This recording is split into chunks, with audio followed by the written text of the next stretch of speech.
Everyone, I'm Judilyn Vicina. Today, I will discuss people media. Resources of media and information. People media, text, visual, audio, motion, manipulatives, interactive, multimedia. How do you understand the term people media? People media refers to persons that are involved in use, analysis, evaluation, and production of media and information. People in media and people as media. Who do you think are people media? People in media and people as media. Senior high school teacher, radio commentator, independent blogger, YouTuber, print journalist, news reporter, your classmate, your Facebook friend, movie director, college professor. People as media. People who are well-oriented to media sources and message and able to provide information as accurate and reliable as possible. People in media. Media practitioners who provide information coming from their expert knowledge or first-hand experience of events.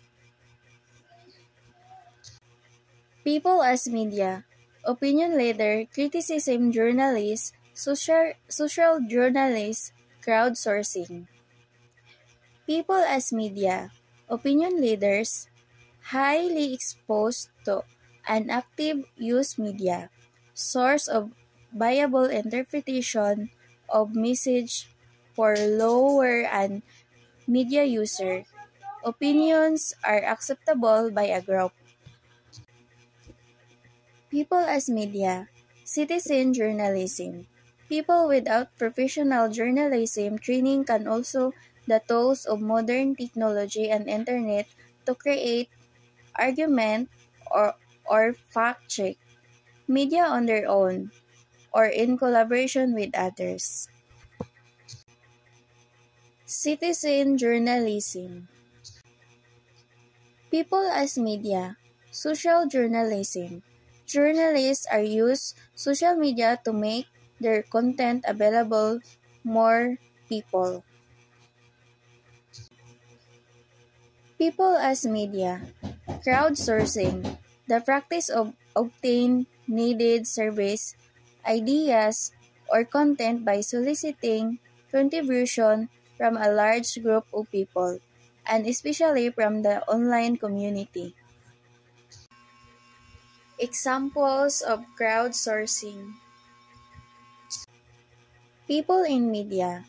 Media practitioners providing information coming from their expert knowledge or first-hand experience of events. Types of journalists by medium.